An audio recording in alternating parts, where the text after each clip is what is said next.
everyone, to another episode of the DCL Duo podcast brought to you by My Path Unwinding Travel. I am your host today, Sam. Brian is unfortunately unable to join me due to a prior work commitment, but don't worry, I am not alone. I have a wonderful guest with me here today. I'm very excited to welcome to the show, Philip. Welcome. Hi, Sam. It's so nice to have you, Philip. Thank you so much for reaching out. I've said this on the podcast before, but without, listeners like you willing to reach out and tell their stories, Brian and I would just be the two weirdos with mics that we are talking amongst ourselves. And I'm not sure we'd have as many listeners as we have if it was just the two of us talking about, I don't know, random things. But anyway, thanks for coming on the show. I want to dive in first and talk about where your Disney background comes from, your love of Disney, and then how you got into Disney Cruise Line specifically before we talk about the cruise that you went on recently. Sure. So when I was a kid, we made the traditional trips as a family of four down to Disney World. And so I went twice as a kid. And then I took a break for a while and got married and then started going with my wife to Disney World.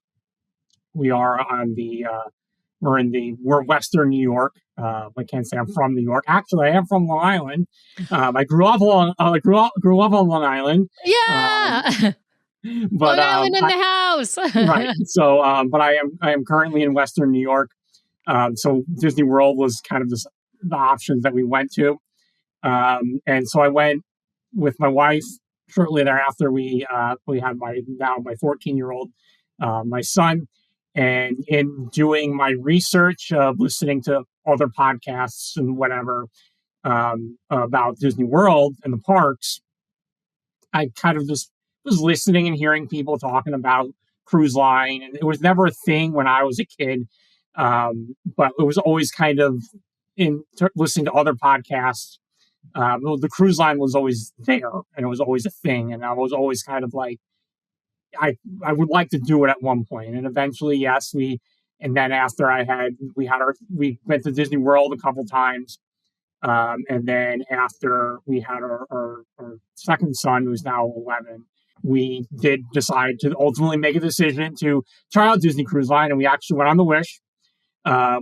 This was probably 3 years ago. Maybe 4 years ago, we did go on. It was actually the year the Treasure launched, because the Treasure launched shortly before we went on the Wish. Okay, so 2024, not that long ago. Wow. So I remember the Treasure launching, and then Lookout coming up as well.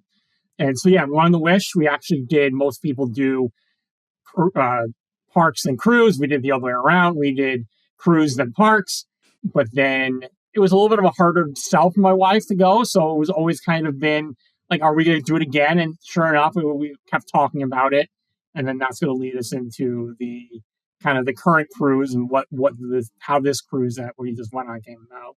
Awesome. I love that. Okay, so you had one prior cruise on the Wish, obviously a shorter cruise. Was it a 3-night or a 4-night cruise? It was a 3-night. We really wanted to just make sure that everybody was going to be okay, motion and just being on a boat, on a ship. So yes, we did just do a 3-night on the Wish, and it worked out really well.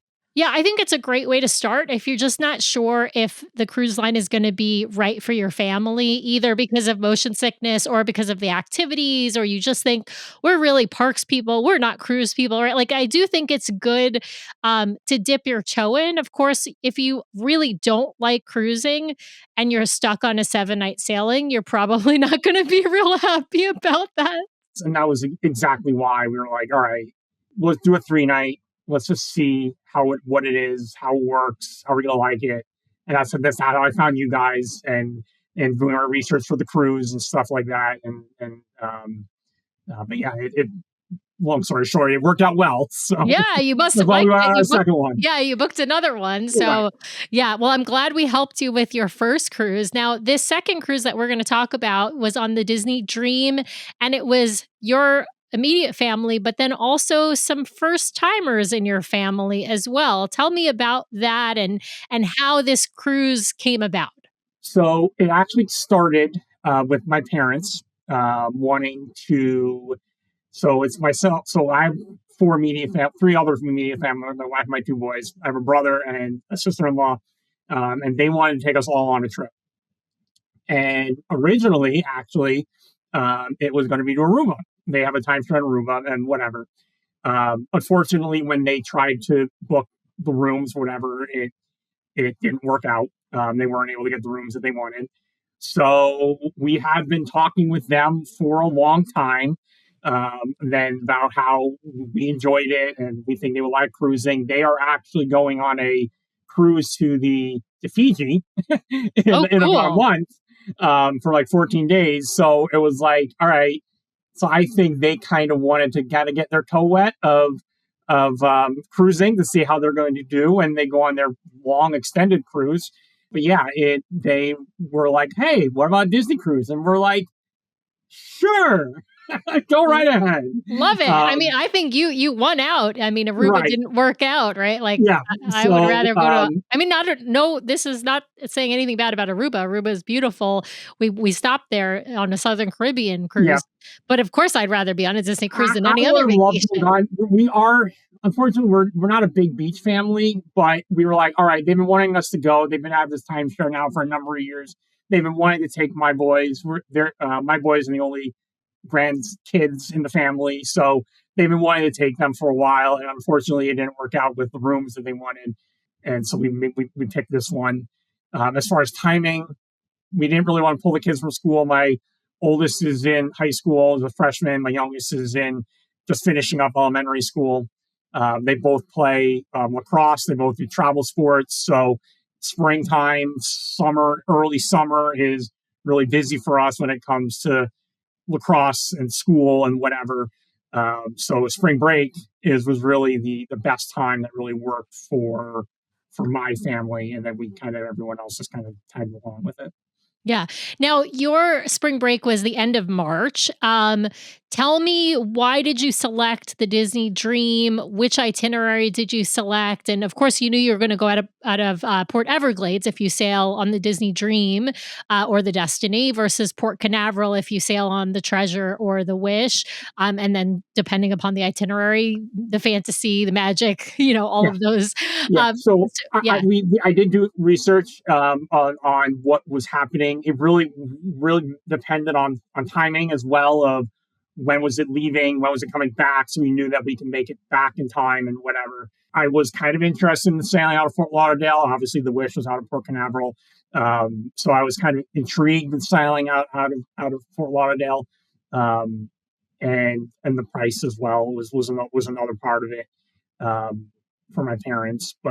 Um, but yeah, no, the dream intrigued me, and then also sailing out of Fort Lauderdale um, as well. It was kind of just something different than sailing out of Port Canaveral. Yeah, well, and you got a different class of ship because you had sailed on the Wish before, and so you're really gonna have I mean, the Treasure and the Destiny are amazing, so of course I recommend going on those ships, but, if you wanna just try something different and see what the differences are across the fleet, you really need to go on a different class of ship, and I will say the best deals tend to be, of course, on the older ships and out of, Fort Lauderdale in particular, so whichever ship is sailing right now, it's the Dream, sometimes it's the Magic, but whichever ship is sailing out of Fort Lauderdale and Galveston, that's probably where you're going to get the most bang for your buck on Disney Cruise And Line. part of me was also like, because I've listened to your show for a while.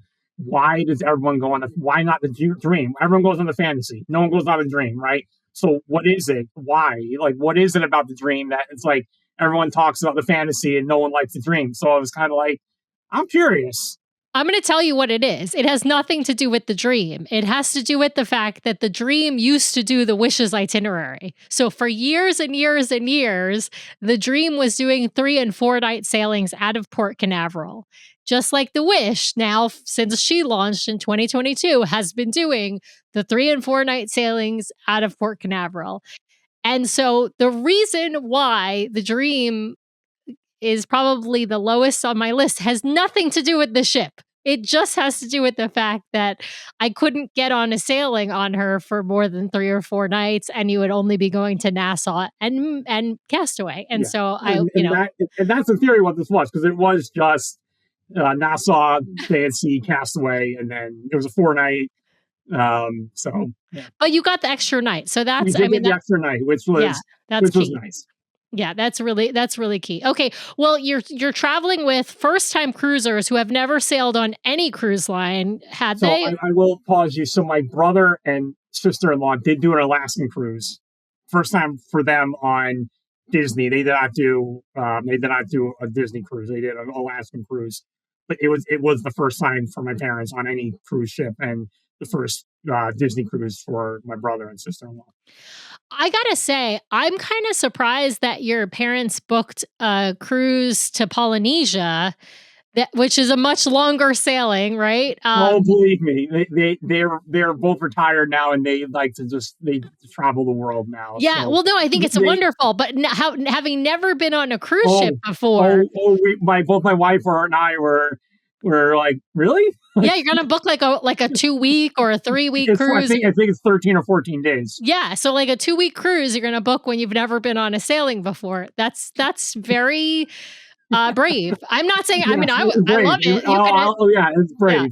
Yeah, you can end up loving it, and obviously they went on this sailing. So now they do it. Now they won't. Their first cruise won't be that 13 or 14 night cruise to Fiji. Now they know how to set up their rooms and how to prepare for things and whatever. Exactly. So. Well, let's dive into some of the planning side of things. Now, I know your parents were taking you all on this sailing. Treating you. I take it is what you mean by that. But who did like the planning? Did you do the planning since you had some experience? Since you're a pro who listens to our show and listens to other Disney podcasts? Yeah, I mean, more or less, yes. We did use a travel advisor to help with the actual physical bookings of it. But then, yes, I kind of took over to the best that I could with instructing them and guiding them into what we wanted to do. I also didn't want it to be like we have to do everything together. And that was something that my wife and I were from the very beginning, was like, we really don't want this to be, we have to do everything together. Like, if you guys want to do set one the thing, expectations. We're going to do one thing. My 4 family members might do something. You guys are more than welcome to go up into the adult area and go whatever. So I gave them some advice and some suggestions and things that I was going to be doing.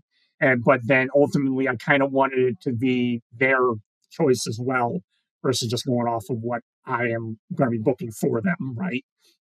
I let them make their own reservations. I let them do their own thing and stuff like that. I think that's a great way to handle it. If you're sailing with any group, whether it be family or friends, I think the choose your own adventure approach is the right approach. It's very difficult. It's herding cats to try and keep everyone together for everything. And then if you do that, frankly, you're not necessarily doing what you want to do on your vacation, nor is everybody else doing what they want to do on vacation. I think it's easier if you just say, hey, my family or half my family or whoever my family is doing X, Y, and Z. You're welcome to join us, but you're also welcome to do your own thing. We'll meet up for dinner. We'll meet up for, or meet up for a drink after dinner, whatever, or the show. I think that's a great tactic. It also sets expectations, which I think is important when you're sailing with your parents, Philip. I don't know how you feel, but like, sometimes I need a little break from, I love my parents, but like sometimes I need a break from them, and I might not want to spend 24/7 with them. And they probably don't want to spend 24/7 with me. So giving the expectation that we had an interesting situation with the rooms when we get to that point, but good situation. But yeah, we'll cover that when we get there. Awesome. All right. Well, let's talk about what you pre-booked, if anything. Now, you're Silver Castaway Club member, but everybody else you're sailing with is a no Castaway Club status, first timer with Disney, and so they get to book at the last possible booking date. Were you looking to book things like excursions or drink tastings or adult dining, any of the things that require that early booking? Yes. We know excursions. Let's put it that way. I mean, it's Nassau, so whatever it was. I think everyone knows what happens on Nassau. But You mean we have Palo brunch and enjoy a sea day? well, They're not always Palo well, brunch, hold but on. So, my wife did want to do Palo, and I was able to get Palo, but I actually got it on our sea day. So I yeah. thought that would be we like that better because if there was an interest in getting off the ship, which spoiler, we did wind up getting off, but we can cover that, then we don't have to worry about either my parents taking my boys or whatever. We can go off with them or whatever. So we did do, I did get Palo brunch for our at sea day. And I actually just finished your latest episode. We got a cabana. We did get a Mickey and Minnie cabana.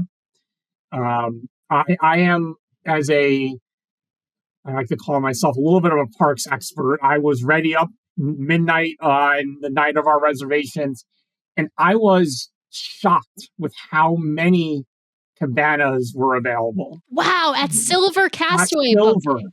at Silver, And I was we're like, talking end of March, so we're not talking about like this is still no. spring break. I And mean, it's spring break. I was yeah. shocked with how many of the Mickey and Minnie cabanas were available.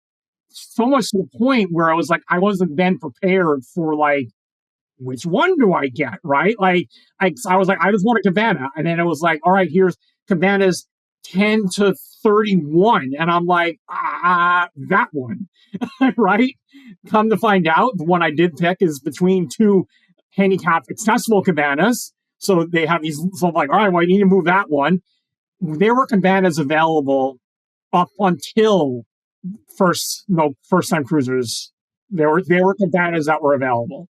And I've heard on I've been listening to your podcast for a while. I don't know if this was a fluke or whatever, but I was just constantly checking. I'm a parks person. I'm always checking the app, whatever. There were cabanas available up until first time cruisers were able to book, and even past it. There was a point shortly before the cruise that several of the seashell cabanas went available. Sandcastle. Yeah. Several of the Sandcastle cabanas became available just randomly. There was like 3 of them. Wow, that means people dropped them probably then. Yeah. We made the decision that we wanted keep the Mickey and Minnie cabana because it was new, right? They're only 6 months old. And then we liked some of the pluses that came along with that one specifically. So we didn't wind up keeping, I did have one at one point, the Sandcastle cabana, but we did wind up canceling that one and we kept that's crazy. I gotta say, that's crazy. You weren't sailing concierge. You were Silver Castaway Club status. It's early spring break, but it's spring break because it depends on where you live in the country. Our spring break's not until next week, as we're recording this, the first week of end of the first week of April. Yeah, we'll actually leave on our for our cruise in a few days, and so. But you're still in kind of a heavy spring break time. Yeah, so that is believe me, we know it was. Yeah, it is surprising. And I don't know what it was. Just a weird thing. We have heard though, since the addition of the Mickey and Minnie cabanas, which of course added, basically doubled the cabana capacity on Castaway, or the family cabana capacity. Well, actually, I think maybe doubled the overall capacity, but still, we have heard of a lot of people not sailing in concierge and not sailing or not Pearl, being able to get cabanas later on. But I haven't heard of first time cruisers. Right really. up until first time available cruisers, I was watching it and they were still there, 1 to 2s at a time or whatever. They would come and go, but right up until first time cruisers, there were cabanas that were available. Yeah. Did you book anything else for yourself, and then I want to also ask what if anything you booked for the other family members? So I did do. I got 2. We wound up settling on 2 drink tastings. I think I booked 3 in preparation for them being able to book, and then I wound up canceling 1. So I only wound up sailing with 2 drink tastings. And that was it. That was all that I booked. And then I was like, all right, send an email like, here's what I booked. Like, you guys pick what you want, and then we'll figure out from there, right? What they wanted to do. My dad drinks, but nothing that he would probably do a drink tasting for. My brother and sister-in-law, they did book two of the two that I wound up doing. I did a old fashioned tasting with the two of them, and my wife and I, and the two of them, and then my mother wound up joining us at the end. Did a mixology tasting. Oh, nice. Yeah. Some of the best ones. Now, I take it that everybody joined you in the cabana because you can fit in the regular cabanas, you can fit up to 10 people. I say the regular cabanas because there's a grand family cabana that you can fit more.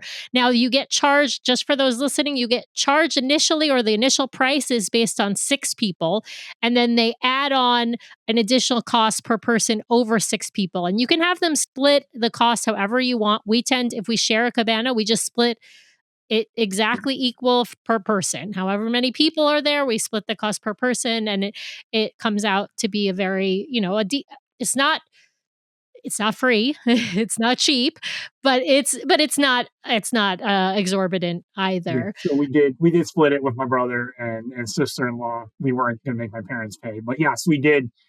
We did wind up splitting it with them, and the website said we had to add them because they were first-time cruisers. I was not able to like check their box to add the rest of them. But even on when you book it, it says right on there to say just do it when you're on the ship. So I did that, and they were like, "All right, they're already there." I'm like, "Oh, okay." And then I was like, "All right." I'm like, "Okay." Probably made it easy because you're all linked with one another because Right. the travel agent who So booked you like, I was fully linked. prepared to like just go on the ship and be like, "Hey, I need to add the rest of them." And they saw it because I had it because our apps were linked and stuff like that. They knew I had it. My kids didn't. That was kind of a surprise for them. We didn't tell them because again, they listen to you while I'm driving them in the car, so they're familiar with everything, the cabanas and stuff like that. So yeah, but yeah, that was a surprise for them when we got on Castaway. That's awesome. Well, let's talk about embarkation day. You live in Western New York, you mentioned. Is everybody else coming from the same area, or are they coming from They're elsewhere? coming from Philadelphia, the Okay. Philadelphia area, so kind of, sort of Close-ish. close Yeah. enough, right? We all flew down because of whatever the flight timing. The flights were coming in later than we kind of would have liked to have, really, for like the day before coming down. So we did fly down on Saturday. We flew to Fort Lauderdale. We got in at like 7 or so p.m. And then we stayed at the Embassy Suites down the street from the port. Nice. Now, were you boarding on Sunday then, or were you boarding on Monday? We were boarding on Monday, so we Oh, spent so you spent a um, full day. we had a full day. We did have a full day in Fort Lauderdale. Yes. Nice. Now, what did you guys do for that day, and did you like the accommodations at the Embassy Suites? Yeah. So the Embassy Suites is great for a family, right? So we had a couch bed for my youngest, and then our room had two queens. I do know my parents had a king, so they do have rooms that have varying bed sizes. It worked great for my family as far as sleeping arrangements are concerned. At least on Sunday morning, they do have a very nice breakfast. However, because of how its proximity to the port, there were several ships that were leaving from Fort Lauderdale. So it was very crowded when it came to the lobby. They offer, I don't know the cost, it's not free. They do provide a service to bring you to the port. The lobby was very crowded of people leaving on their ships. There was at least 4 or 5, I think, boats or ships that were in port on Sunday morning. But the breakfast was delicious. We just really just hang out in the hotel. My brother and sister-in-law, they actually walked, which was a while. They walked from the hotel to the beach, went over the bridge to the beach. They walked it.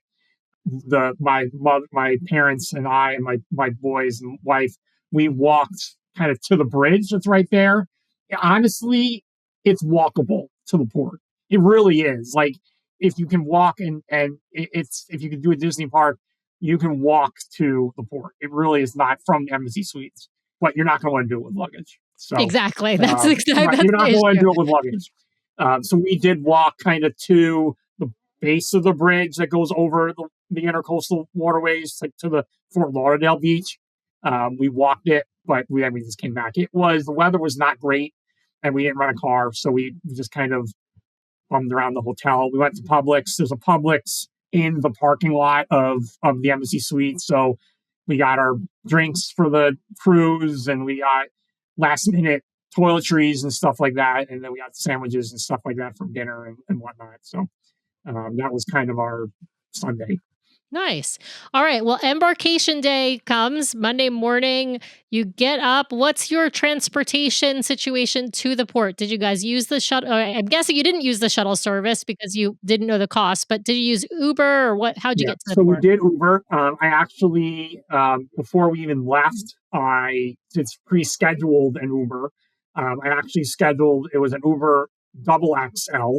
It wasn't even an XL. And it was maybe $20, $21 for a double X. I will warn you and everyone else that's listening to make sure if you schedule something that they give you the vehicle that you booked. So we did run into that issue where I scheduled it and then they were like, all right, here's your car. And this was like before we left. And I'm like, that's not a car that's going to fit us, right? So we wound up just canceling it and rebooking it. And then it wound up getting an actual double XL car. So just something to keep in mind that if you are going to Uber and schedule it ahead of time, that you might want to make sure that they give you the vehicle that you book, especially if you're trying to get a larger vehicle. But yeah, so everybody just Ubered, and it was 5 minutes. It was not that long to get from the embassy suites to the port. Awesome. Tell me about the boarding process, the check-in process. Like, I mean, I feel like Fort Lauderdale is pretty smooth sailing, like Port Canaveral is, because it's Disney's dedicated port. But just curious if there were any hiccups in that. We were port arrival. It was 11:15 was our port arrival time. We were in line at probably 11 or so. And I mean, yeah, we were watching the people. So Disney does also offer buses to the port from other hotels, not embassy suites. So like they were the first ones in and we were right behind them, as they were getting in. And I mean, it was smooth sailing right through, no issues. And we were sitting down and I think we were waiting in line outside for maybe 5 minutes, 10 minutes tops. And yeah, it was check in, security. We were sitting in no time at all. Awesome. Now, had you previewed for your family members about the family being announced onto the ship, or did you leave that as a surprise for I did them? not. I kind of left it as a surprise. We were 11:15 and board group 6, and by the time they started boarding, I think really everybody was there. So there were 3 crews, right? So myself, my brother and his wife got one port arrival time, and then my parents got another one. So by the time we got on, everybody was there. So originally, the plan was that my 4 people were going to go on. We were going to go check out Edge and then come back and kind of meet everybody. But by that point, we were like, all right, like you're going to be right behind us. Everybody's in. So we did see we did not tell them. No, I don't know if they knew or not. I never actually asked them. They will occasionally watch videos or YouTube videos and stuff like that. So I'm not sure if they were aware that that was happening. I did not wind up seeing my parents come on board because of we did wind up going up to Edge and stuff like that. So we met them up at Cabanas. Yeah, no, we did not tell them. Did you talk to them about their first impressions? And I actually got to ask you about your first impressions because you hadn't been on the Dream before and you'd only been on the Wish. And the Wish has such a grand hall for an atrium. And, I this is no shade on the Dream, but it's a lot smaller of an atrium. And it's when you see them sort of one after another, it's a little bit stark, I would say, right? Like it's a very big difference between sort of the first four ships and then the Wish class in the space that the atrium occupies. It was definitely a change. It always felt crowded, in my opinion. Whenever we were in there, it was if we were going to Royal Palace or whatever, it was always to me. It always felt busy. Well, it is the hub of the ship, and then It you is do a have hub, yeah, I yeah. understand, but yeah, it did was definitely felt smaller. But yeah, it was definitely felt smaller compared to what the Wish is and the Wish class ships are. Now, your brother and sister-in-law and your parents hadn't, of course, been on any Disney ship, so this is their first experience with a Disney ship, and of course, Disney decor is very prominent throughout the ship with, the paintings, the carpets, the atrium is beautiful. What was their impression of the ship more generally, and did you like the ship as compared to the Wish? I do think they enjoyed it. My parents were actually in Disney World like a week before or 2 weeks before the cruise. They actually went to Disney World to their trip to Aruba and then came back and then went on the cruise. They did their timeshare week in Aruba, came back, spent a week at home, and then flew down for the cruise. So they were all ready for the Disney. So yeah, no, I really do think that they did enjoy it. I really think they do. Yeah. All right. Well, your game plan was to go to cabanas. Is that what you did, or did you go to Marceline Market on the Wish for lunch? And were so you were sort of primed and prepared to go to the Yeah, so buffet? we were. So we did do Marceline first on the Wish. This one we wanted to check out Edge. My youngest son, is 11, so he's in the funny area of is he going Oceaneers or is he going to go to Edge? And he said he didn't want to go to Oceaneers anymore. Well, he can't go to Oceaneers anymore because Oceaneers is now 10 and under. It used to be 12 and under, but they Or is changed he the almost 11? policy. No, he's almost 11. Oh, You're almost right. He's 11. almost Okay. 11. He's almost 11. So yeah, so we did have to waive him, which that is a little bit of a process for your viewers for the Edge waiver was a little bit of a process. Like we had to go up there, we had to sign the slip, we then had to go to guest services, have give him access to Edge on because they don't use they don't use magic bands. They just use key to the world cards. So for Edge and Vibe. So we had to go to guest services, give him access to Edge, go back to Edge. Not this isn't all within the first gang on the ship, but like we had to go to guest services, give him the card. They gave him access to Edge. Go back to Edge. They get the sticker on the card that says you have access to Edge. So it was a little bit of a process, but we did get it done. And my oldest is 14, so he is also able to do both. If I remember the age is correct, he can do Vibe and Edge. So he then had to get two stickers on his card for one for Vibe and one for Edge. But his, I believe, was already coded to open Edge. But yeah, so we did do that. We got him set up for Edge, at least the first part of it, and then we went up to Cabanas and met everybody in Cabanas. Well, I got to ask about the sail away party because, of course, that's another big thing for, especially first time cruisers. You had seen also a different sail away party because there's a different sail away party if you are on each class of ships. So the Magic and the Wonder have the same sail away party. The Dream and the Fantasy have their same sail away party, but different from the Magic class. And then the Wish class has its own sail away party. So there is a variation. It's not like it's night and day, but they are different. Did you want to attend the sail away party and sort of introduce your folks and your brother and sister-in-law to Disney Cruise Line with a kickoff with Mickey and Minnie? Well, we did, and you're going to be disappointed because it rained. So it was raining almost our entire first day, and so we did the muster drill, and we were outside on deck we were outside on deck 4, and we're like, okay, we're like, all right, it's done. we're going to run up to deck 12 and we're going to get ready for the satellite party. We made it up to deck 9, which is also where our room was, and they came on the announcement that it's going to be inside. So we made it all the way up to deck 9. We had tried to go all the way back down. We're like, all right, we're going to go to deck 5 and at least see if we can. And it was it was madhouse. And I'm sure that this is a design thing, but the ceilings in the atrium on deck 5 are considerably lower than the ceilings on deck 3 and deck 4. So something else to keep in mind that I'm sure that's just for perspective and whatever.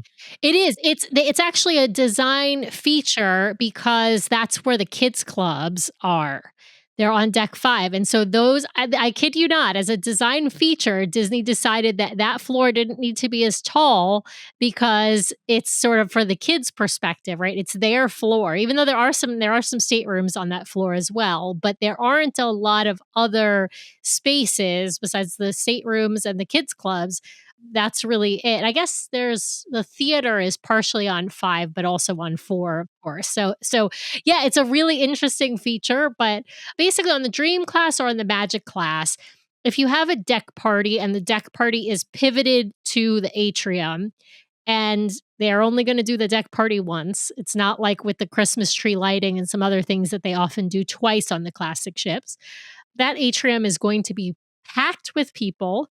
It's going to be wall to wall. And unless you happen to like just get there at the exact right time, it's going to be really difficult to Yeah, I see. mean, if we had known, and because we were Sure, you were right on 4. we were right on deck Yeah. 4, we would have Yeah. just went right into the atrium. So no, we did. We tried. We stood there for 5 minutes, and we're like getting nuts to this, and we wound up bailing. It was just. It would have been just most people went to the room. I went with my parents, but everyone was like that nuts to this, and we went back to the room. Now, I wanted to talk to you about rooms because you mentioned there was some kind of snafu with the rooms. And It wasn't a snafu. It was just we did it. I guess how in a good way. I had a deluxe family veranda for my family, and then we had the next two. So we had the end family veranda, and then we had the next two standard veranda. So while they weren't connecting rooms, we were able to open the three verandas.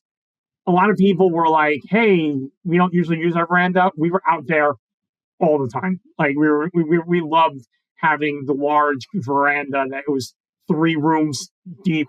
And so yeah, they opened it up and it was great. So yeah. that's awesome. I think if you can plan right for something like that, it's so incredibly invaluable because then you don't have to go out into the hallway to like get into each other's rooms. You can just go through on the veranda and you can all spend time together on the veranda but feel like you can escape to your own room. It's a really nice feature. Now, just to put it out there, not all verandas are able to do that. There are some that have a fixed wall, but if you can look and there are resources online that will tell you. It's also not the full, it's just a door opens, right? So you still have, there's still a little bit of a barrier. It just, half the door swings open. So just keep in mind that it's not the full width of your veranda. It's just, you get a door that kind of opens up between.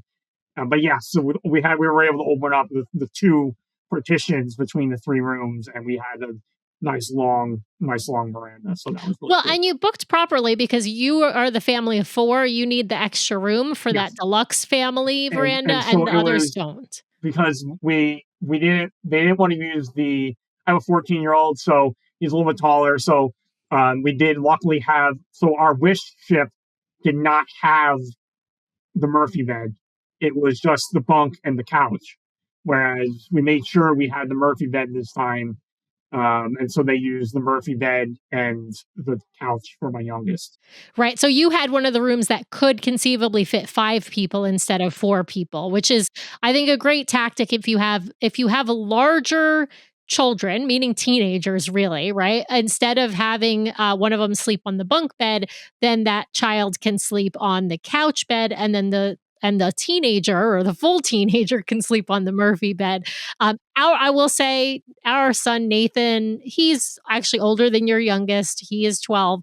He likes to be on the bunk bed. So but that's just him. We don't have a bunk bed at home. It's the novelty of it, I think. And so it is what it is. Well, I want to Something. pivot. Oh, sorry, go Well, I was going ahead. to say one more thing is something that that for any has a boy or girl they do this with. I've seen if you ask your room steward for any special sheets, they could potentially have either superhero or I do believe they have princess sheets. So while they did not make it on the first night, they were there on nights 2 and 3. So yeah, it was. It is a little I nice think he extra enjoyed it. pixie dust if you can Yeah, a get little it. extra pixie dust. You Yeah, got to ask because yeah. he didn't have them the first night, but then the remaining nights they were on the bed. And they can't always get them because they have limited number on board. So just if you do ask, you might be able to get pixie dusted. If you, I will say, if your room steward does pixie dust, you make sure it shows in their tip because it means they had to remake the bed before they would otherwise have to remake the bed. So it's extra work for them. So you make sure you let them know you appreciate that. And the way you can best appreciate Disney cast members who rely on tips is by giving them extra tips.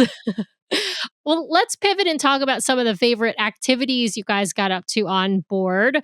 I'm curious what you all enjoyed doing as a family, what you all enjoyed doing with the larger family, and what you all like doing maybe more individually. As a larger family, honestly, we spent a lot of time on the veranda. It was nice to have the opportunity to have a drink. So we bought drinks on board.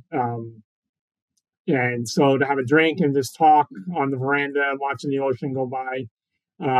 We did do the pool. That was our kind of our at sea day. We made it out. We made it out to the pool.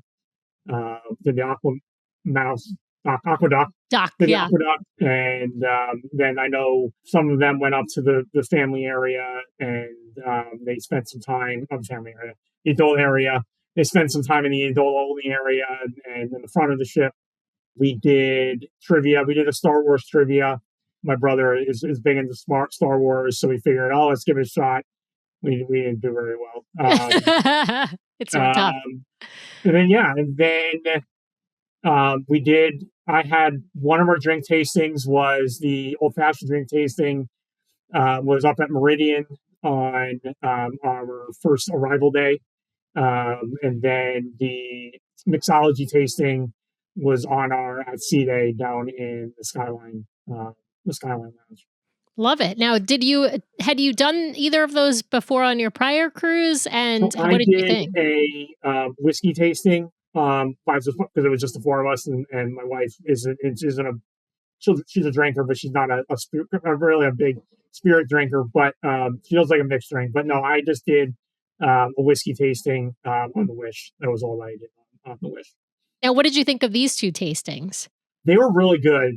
We did it was an old fashioned tasting up in Meridian, and that guy, you could tell that Disney let him go and kind of curate his own form of a tasting. So it was an old fashioned tasting, but I don't think any of them there was rye whiskey. There was no bourbon.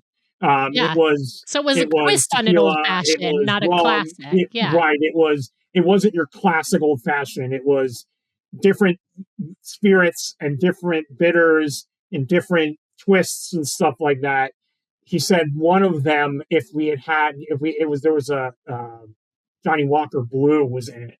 So he said if we had made a full one of those, it was like an $86 old fashioned. If he had made a full size one, so obviously they were just a little tasting, and there was 5 drinks.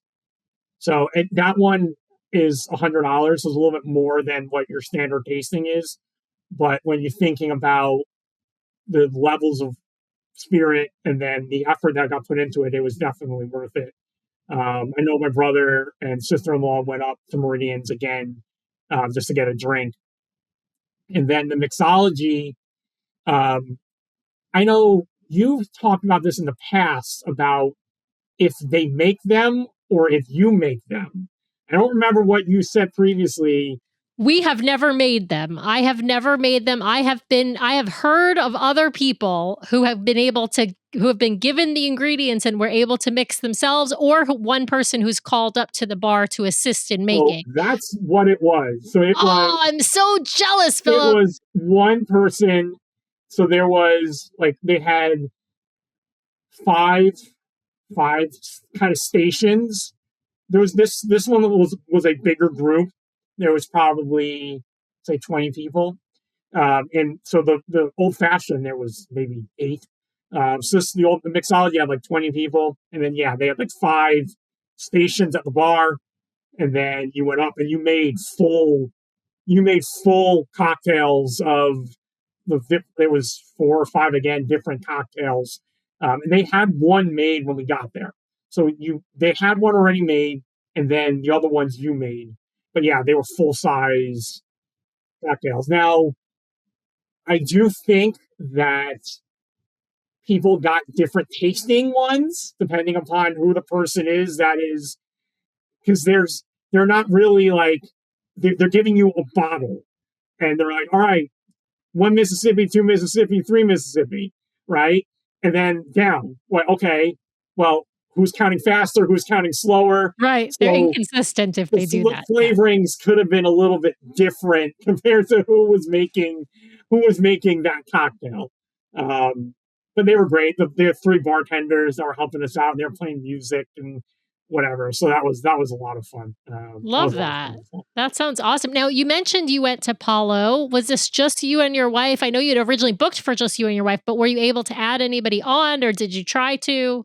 We did not. So that we wanted to keep that as my wife and I don't get out very often. So we kind of wanted to keep it as a little bit of a. You have 2 tween and teenage boys, and they both play lacrosse. We don't get out very often, so we could we have probably, but no, we wanted to treat this as kind of a date brunch, so activity for my wife and I.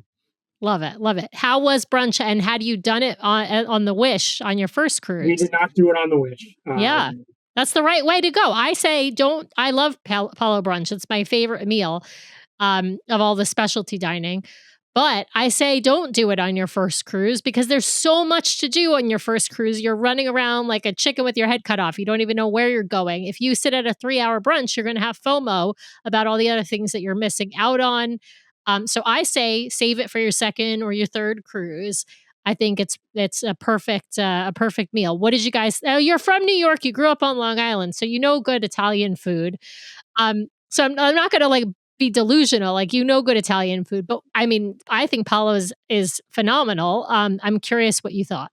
Yes, no, it was delicious, and we took everyone's advice that I've listened to over the last however long I've been listening to this podcast, and I got all of them.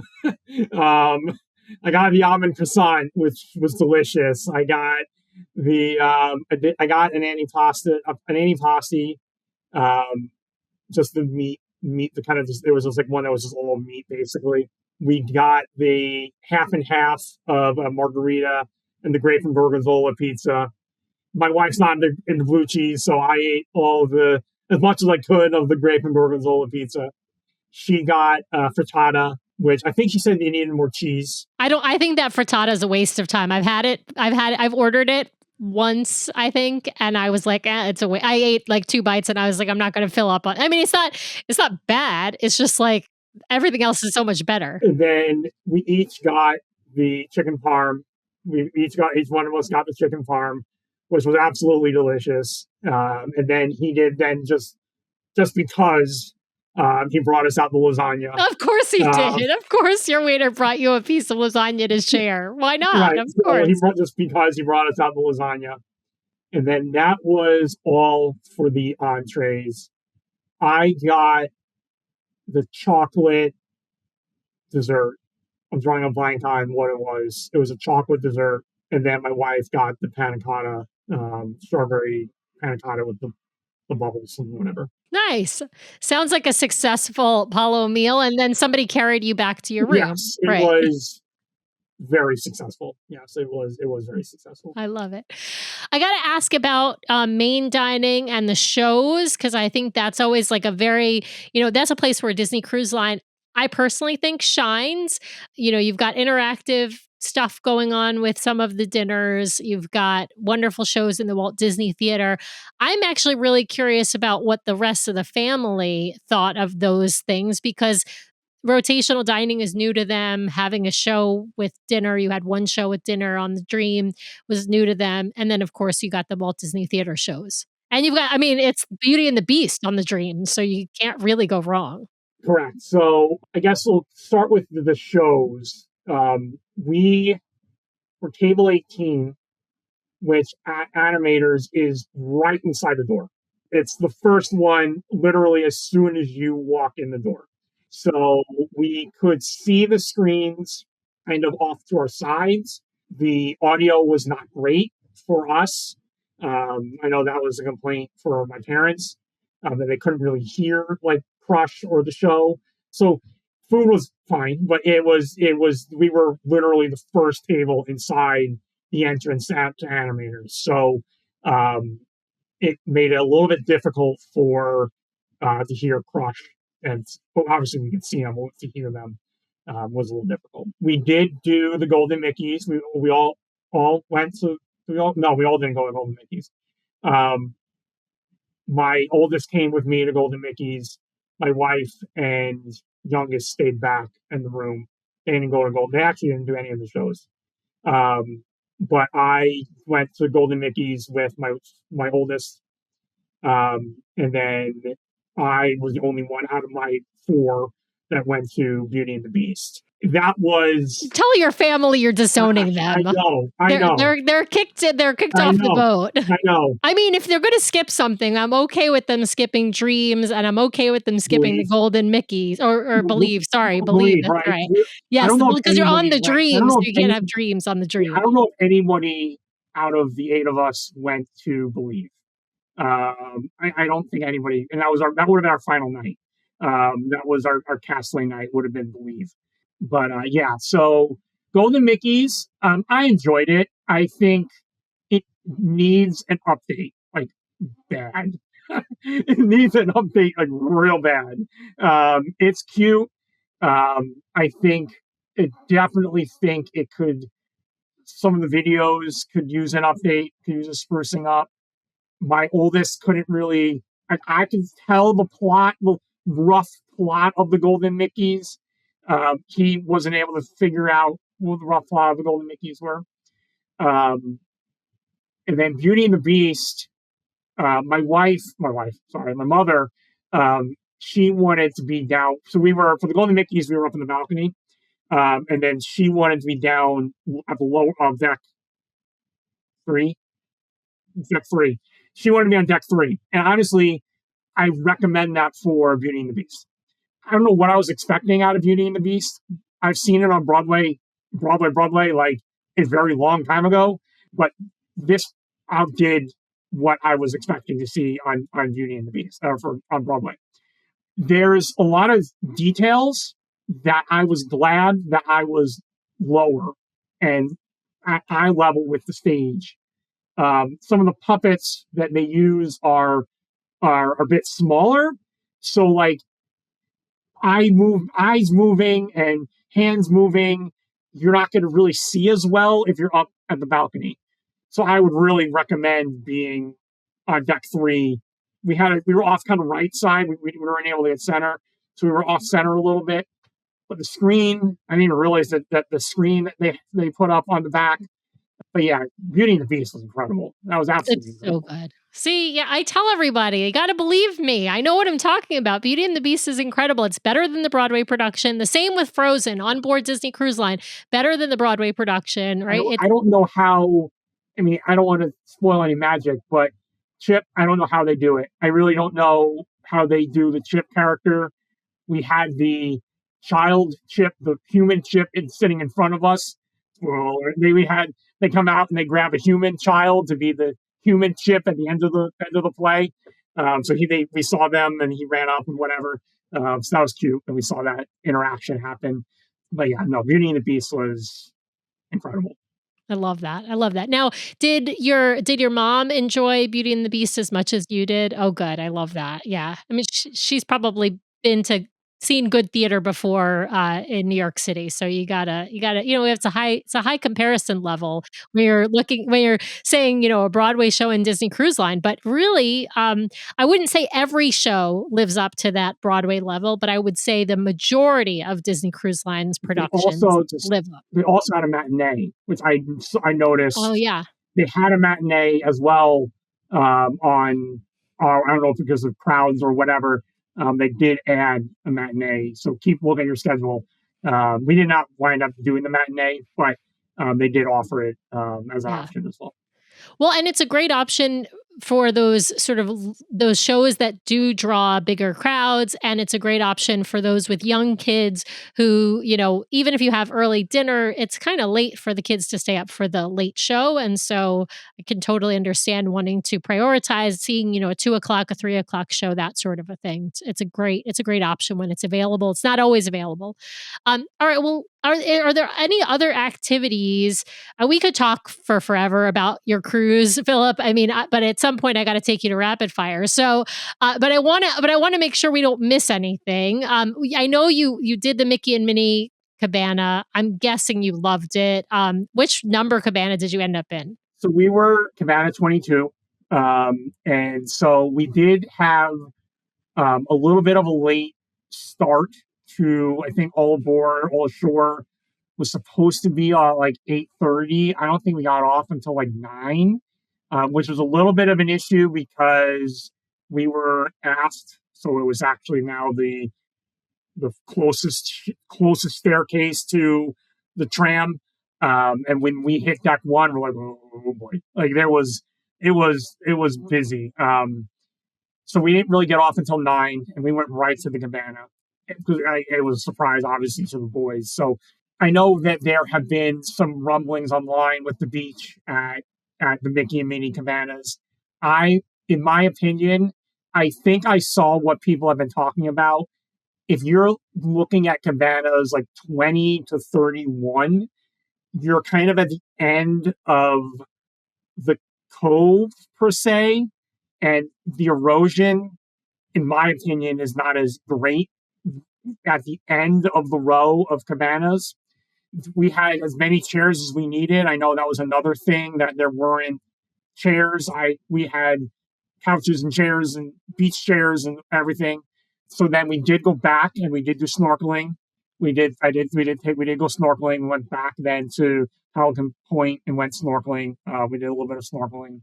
One of the reasons why we kept the Mickey and Minnie versus going to the Sandcastle is that you have your own food establishment.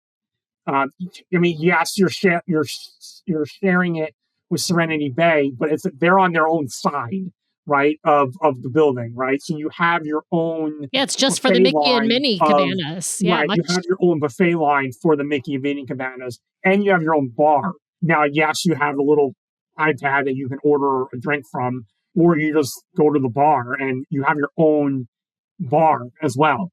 So that was another reason why we wound up keeping the Mickey and Minnie cabana. And it really wasn't too bad. We did, you get a bike rental with it. So we did use the bikes.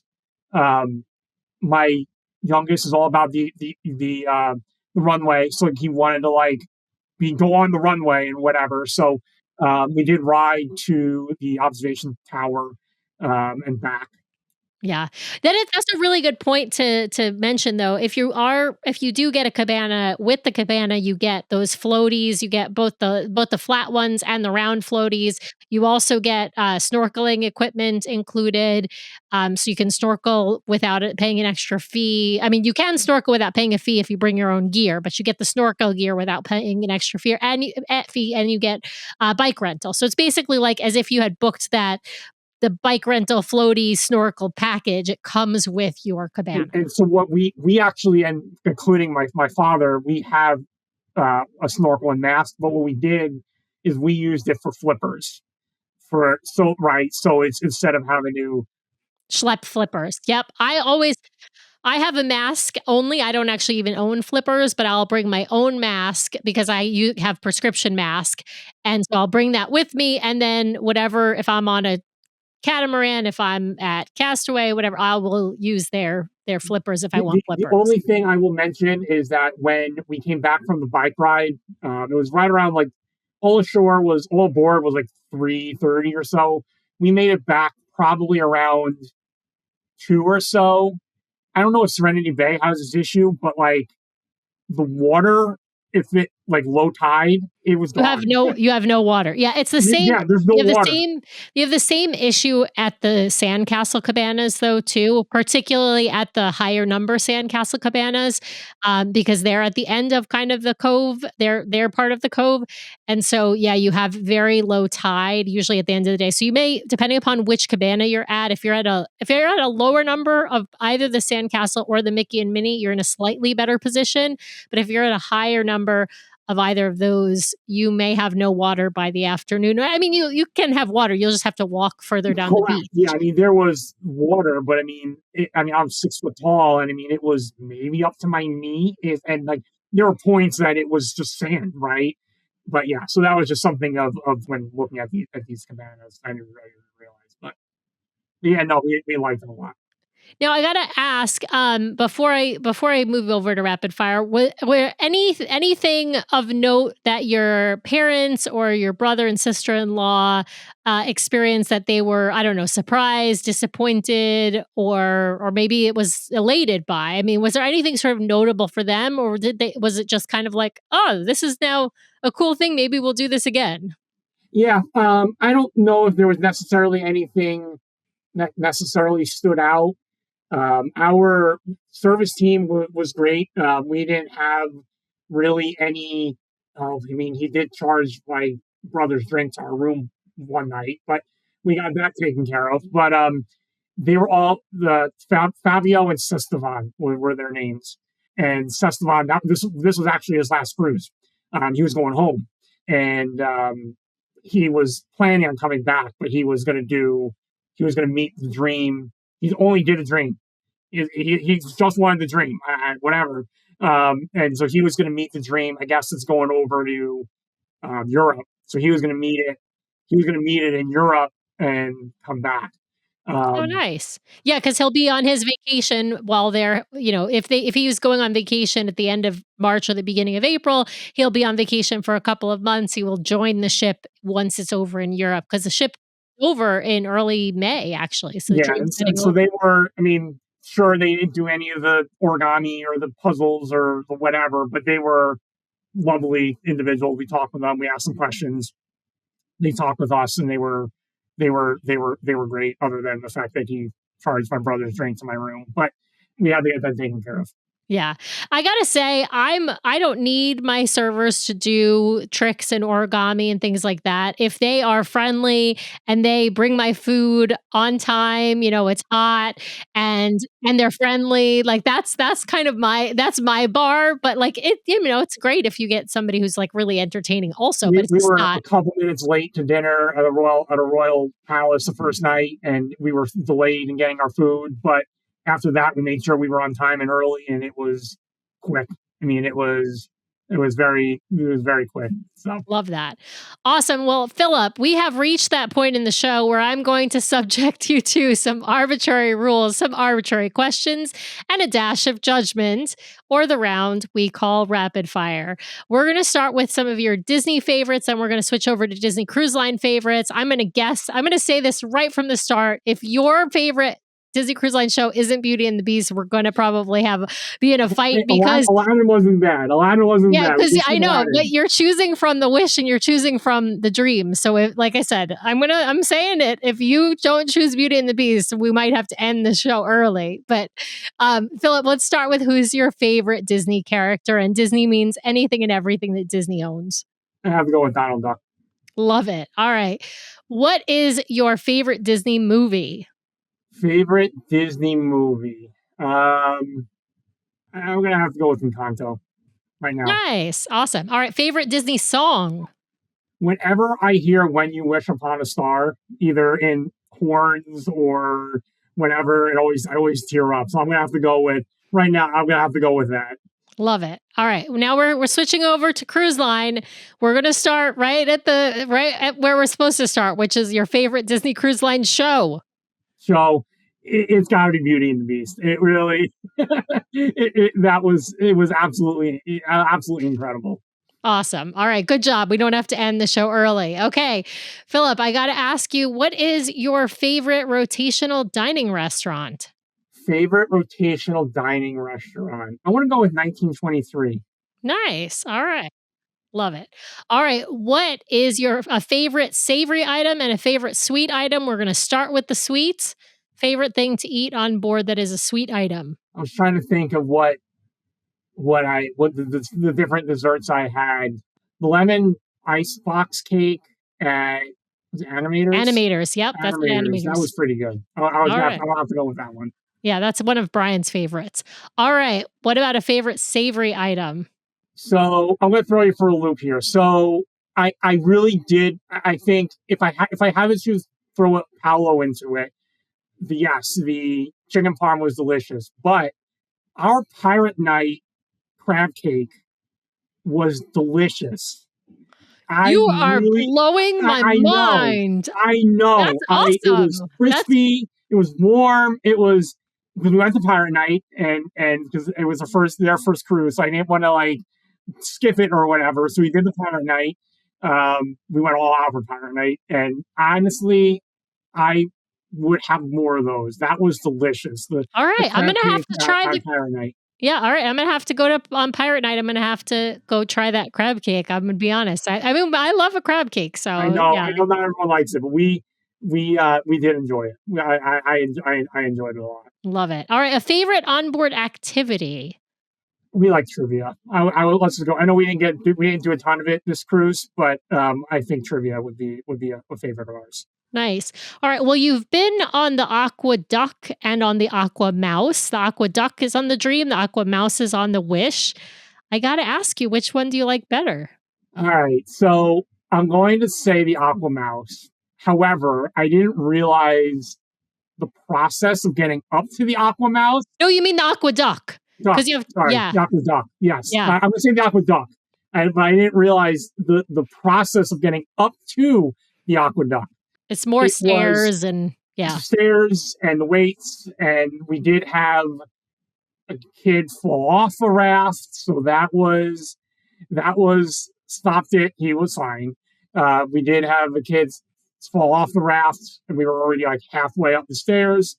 But we did go. I took my youngest. He really wanted to do it at night, so I took him. When we probably would have been in Believe, I took him. And there was no one. And there was almost no one in line. And so this was 8:00, 8:15. Yeah. That's the best time to go. If you can go during either of the dinner seatings or during the show, if you can go, it doesn't matter. You can go during the early dinner or the late dinner. But if it's open, it's not always open because it depends on the sea and wind conditions and all that. But that's like a wonderful time to go on any of the water slides. So we did it like 3 times in probably 20 minutes. Like it was down and back up, down and back up. Yeah, well, I was gonna say the only negative is you have to keep going. If you're on the stairs, if you're on the mouse, you can just stay on. It's kind of deceiving where it's like, all right, yeah, I'm at the top of the staircase, and you hang a left, and like, oh well, wait, there's 2 more in the funnel, right? So yeah, when we waited during the day on our at-sea day, it was a while, but then I did it again with my son, and it was we rode it 3 times, and there was no one. All right. Now, the most important question, it's the second to last question of Rapid Fire, but you know this is coming. Which ship do you like better, the Wish or the Dream? I'm going to say the Wish. So... And we didn't even talk about Midship Detective Agency, I just realized. That's right. We did do Midship Detective Agency. That's right. We did do Midship Detective Agency. I'm going to say the Wish. The atrium threw me a little bit.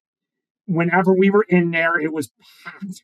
When we went to the Rose, the restaurant, they were on the stage, and I was like, "Are we supposed to like go through them or around them, or like they're like?" I feel like they're like blocking the stage for us to get into the restaurant. And I know there's like a side entrance too, but so that was one thing. We were aft, so we were in the back of the ship, kind of where our rooms were.